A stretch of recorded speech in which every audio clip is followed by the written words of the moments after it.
Hey you guys, welcome back to my channel. It's your girl Jojo.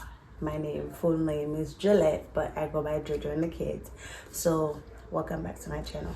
First, I want to thank you guys for watching my videos, for engaging with me, for liking, commenting, everything. Thank you. In my last post, some of you have emailed me. Um, you know, some of you know my Instagram have DM'd me, and some have commented. And let me say, some people, I appreciate that you didn't want to put certain things, questions you had under the video, so you personally sent them to me. I appreciate that. Whether you came from a good or bad place with the comments you have. But let me just say, not everyone is born the way they look, and even if they were to be born the way they look, I think we should consider that. I used to get terrible looks, stared at, and I used to be bothered until I learned sometimes people genuinely just want to know what happened to you, and they can't necessarily ask you, that question. So they just stare and try to figure it out. So my last two videos were about me going to the dentist and having a terrible experience. My terrible experience didn't necessarily come from the dentist. It was the trauma that I had already had. Oh, sorry, yeah, let me put this right here. Okay. It was trauma that I already had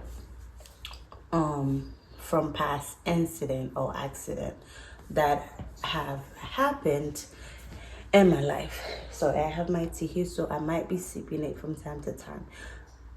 So don't mind me. I have screws inside of my face for a reason. A lot of you are like, why do you have screws inside of your face? Da, da, da, da.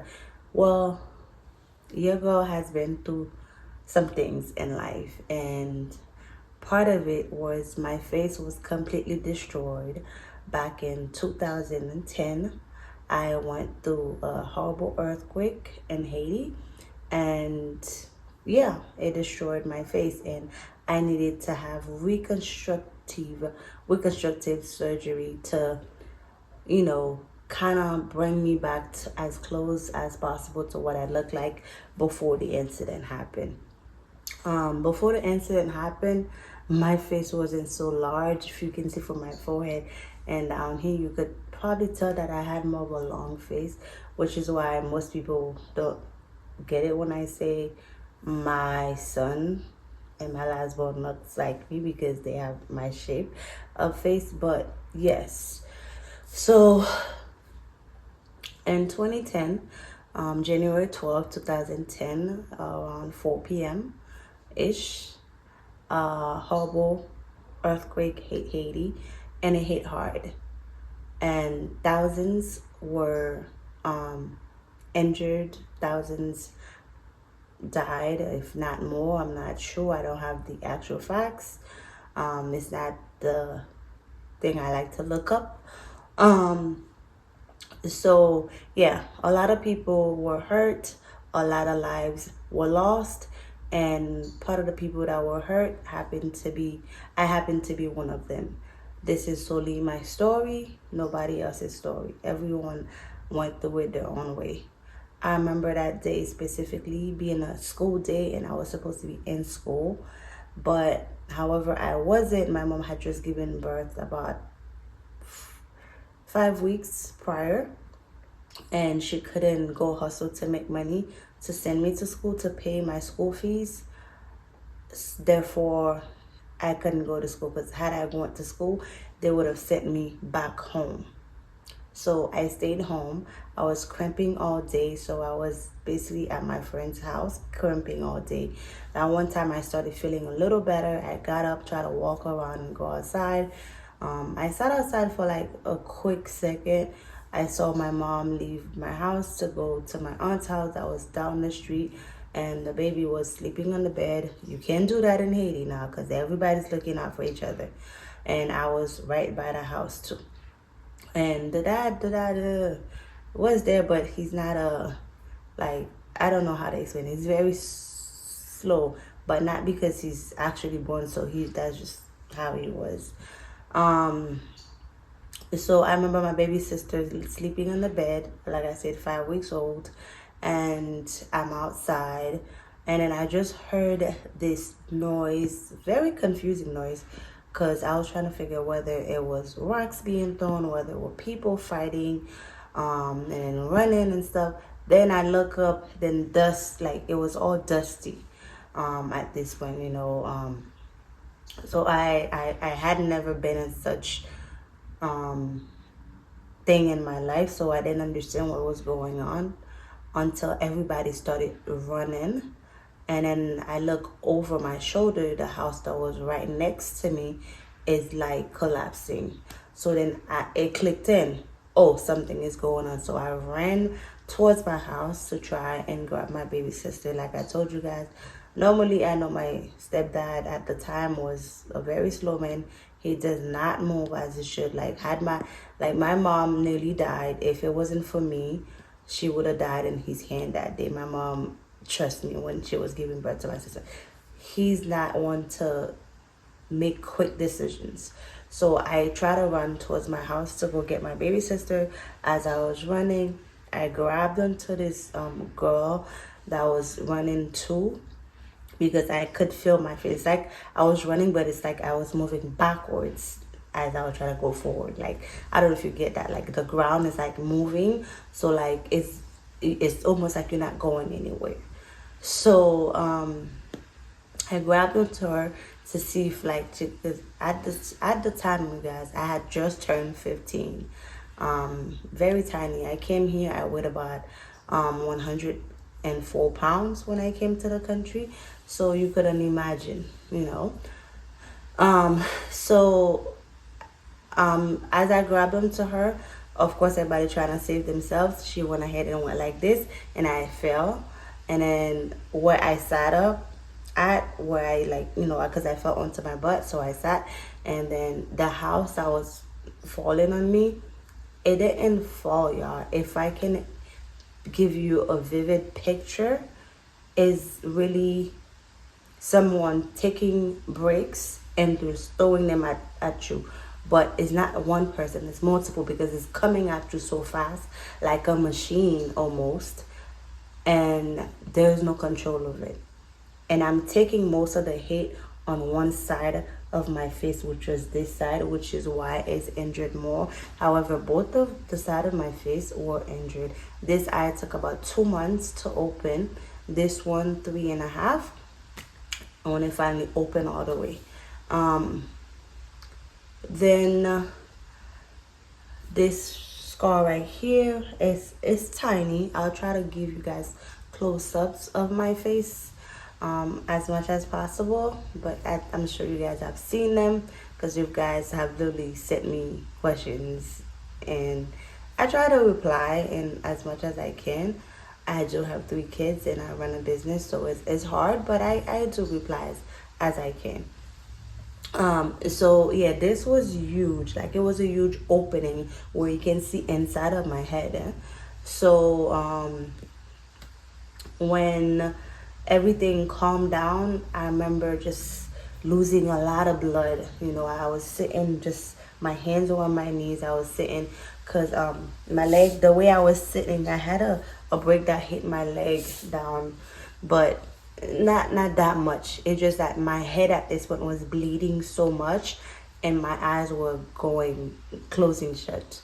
So I hadn't lost conscious or anything. I was very aware of everything that was going on, bloody eyes and everything. I could hear everybody just chopping around and looking for their families after it all went down. And I'm so lucky, y'all. Thinking back to this, I always tear up, because it's happiness, it's joy. But it just shows me how lucky and how blessed I am, and how God favors me every day. So I'm sitting on the ground. Everybody's just running past me. No one that apparently liked me loved me, appreciated me. No one seemed to care that I was on that floor bleeding away. Everybody was looking for their own, okay? And I get it. Once things like that happen, you want to make sure your immediate families are okay before you help, friends and other people. So, and then I just heard my mom. She passed me about 3 times, you guys, before I grew the strength to grab on her skirt that she was wearing. And I remember her saying, "Where are my daughters? Where are my daughters? Where are my daughters?" Because she had only 2 of us, the baby and me. So when I guess she had went inside the house, saw the baby, but now she was looking for me. And so she passed me 3 times, didn't recognize me. I grabbed onto her. She looked me a couple times before she looked at my clothes that I had on and noticed it was me. I had been disfigured. I was a different person within seconds, you guys. Because remember, the earthquake, I'm pretty sure was 37 seconds long, something like that. I don't have the facts, but it was not long. But I had been a complete different monster, if it makes sense. So she didn't recognize me by my face. She recognized me by the clothing I was wearing. She even looked at my bra to make sure it was me, like all of that.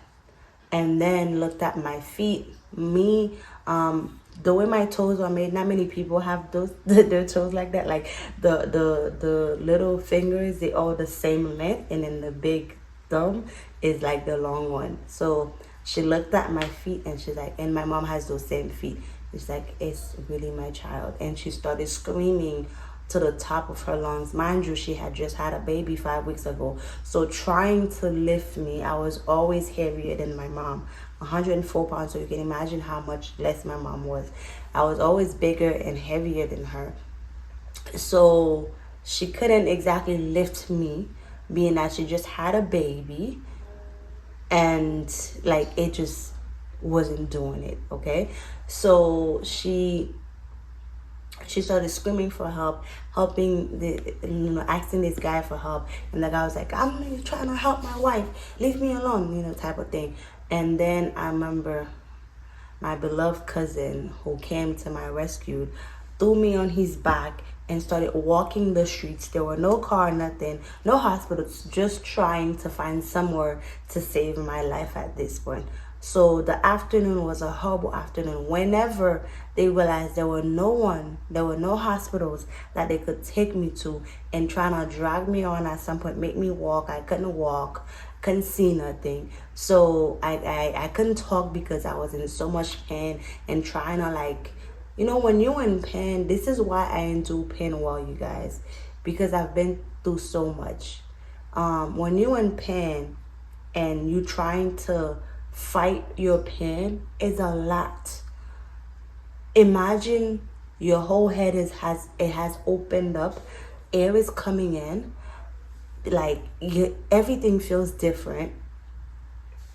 A little thing that you guys don't know, I'm sure some of you have peeped inside my mouth, is another story I'll tell you guys about, because it's a series. I'll tell you guys. But bleeding everywhere, basically, okay?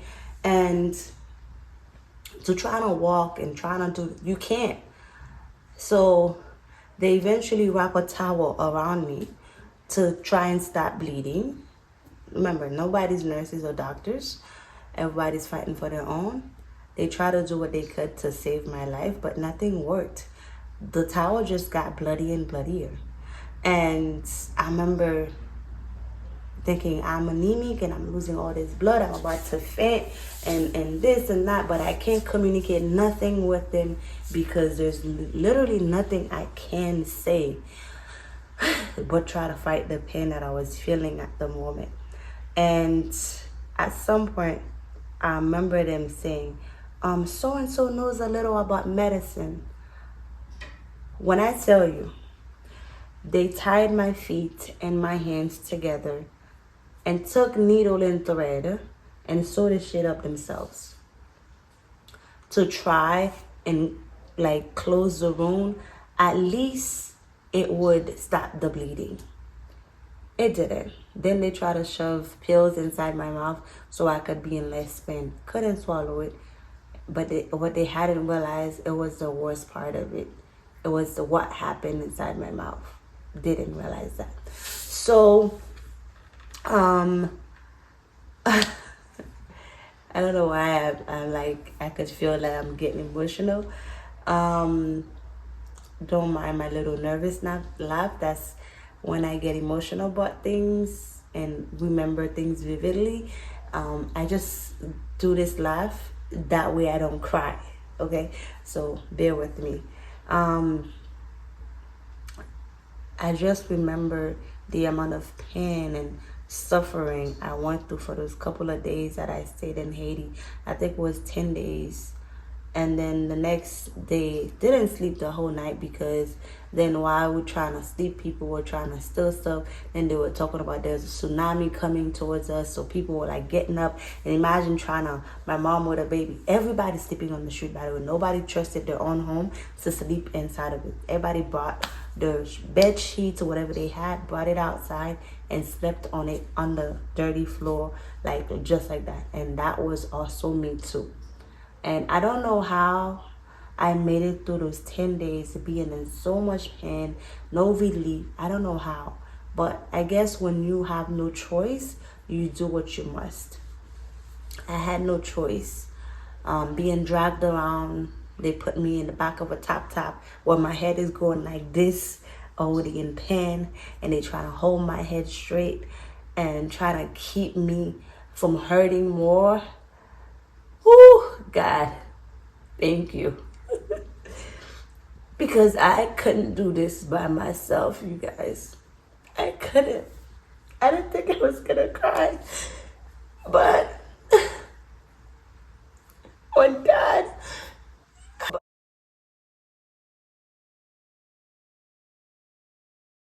something big for you, He has it. And He put you through whatever He has to put you through to get you where He wants you. And in that moment, at some point, I felt helpless. I felt like my life was over. Because what was I? I didn't know what I looked like. I couldn't see myself. I was just laying on the floor and waiting for somebody to give me an answer as to when am I gonna be able to be myself again. And there was no such hope. Then this guy, may God bless him wherever he's at, he saw us standing on the street, don't know what to do. My mom has this thing around her thigh, trying to hold on to herself because now she don't know whether I'm gonna leave or I'm gonna die. She has a baby to take care of, and she don't know what she's gonna do with herself. It's crazy because you might say all these bad things about your kids until something bad happens to them. It's crazy.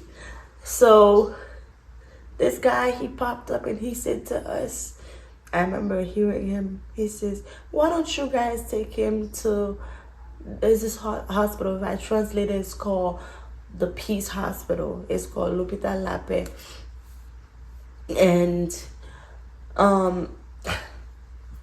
he said, why don't you guys take her there?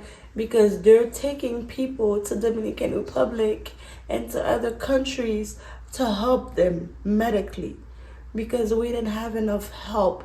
The state has sent people over to help, but then people were working under tents, under whatever they could possibly come up with on the ground to help. And there was so many people that were injured that needed help. So it was a first come, first serve. And however, like with no transportation, it was a lot. So, but when he said that with no hesitation, they thanked him and they find me a top, laid me in there on the floor and told me to go. I remember my mom screaming, crying. She wants to come with me. And she's running behind the top trying to come with me. And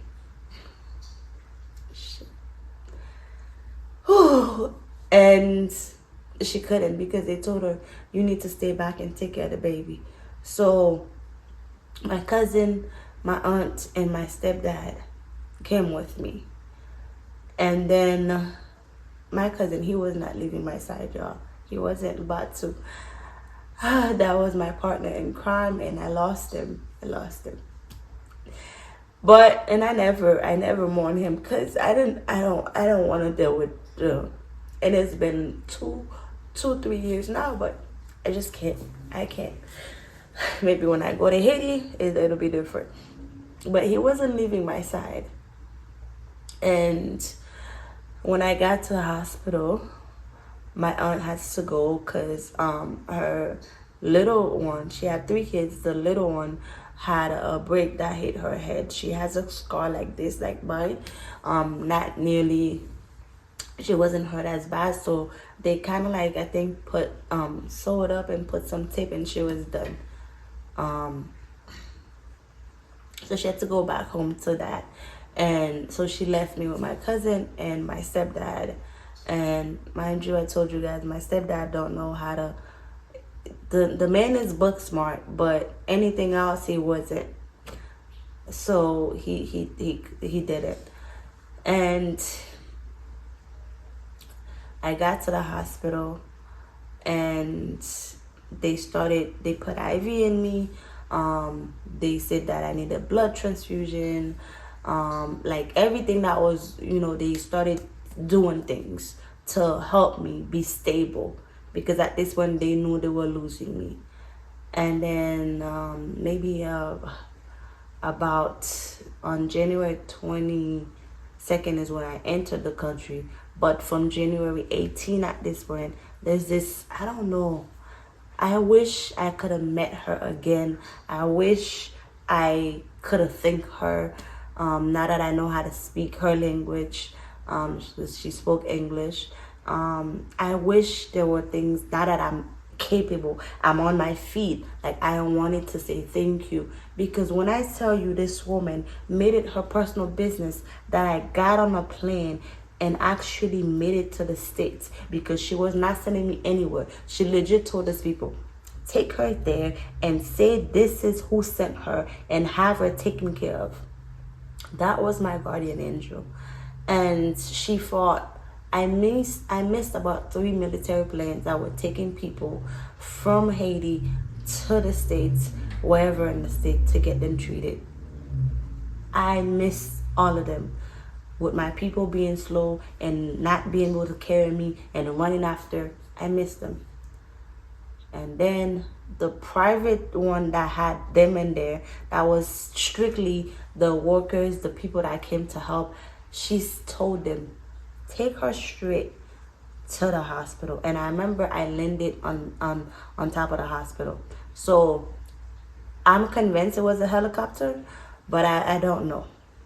And I landed there, so I ended up with my neighbor here. My cousin, my stepdad, my mom, my auntie made it with me. I ended up with a neighbor, which was totally fine, because when we needed someone to be able to be in the hospital with me, she said she would come. So she benefited from her labor. God, blessed her and paid her what I couldn't pay. So when I arrived here, that's where my life is about to change without knowing. Here is where I had about 12 surgeries to reconstruct my face. When I tell you, this hospital, when I walk in there, everybody from the security guard to the last floor, the top floor, everyone knows me in there. And everyone vividly remember how I walked in there.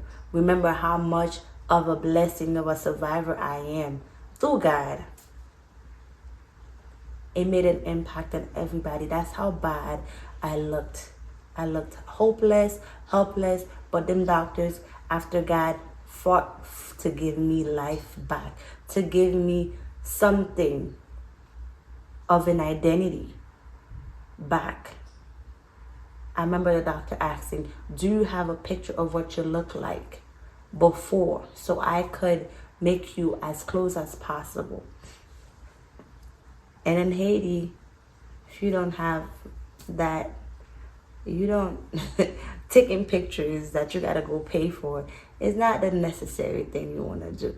So I had some pictures when I was smaller, little, that were taken of me, and my mom, I ended up asking her to send them to me. I don't remember how they got to me. Somehow I got them. And later on, because that was a year or two later, I had already been in foster care and everything, and the doctor did exactly that, made me as close as possible to that.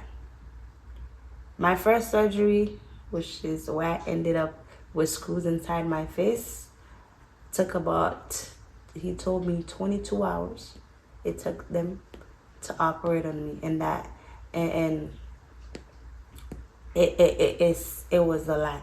And they reminded me how when I woke up, I was fighting everybody. I've been a fighter. But I remember waking up feeling so much pain, and then thinking I thought that was gonna be better, but it's worse, The story is long. I'm running out of space. I'm gonna post this first part, and I'll give you the second part from when I got here in the hospital and all of that details. So come back for part 2. Thanks for watching.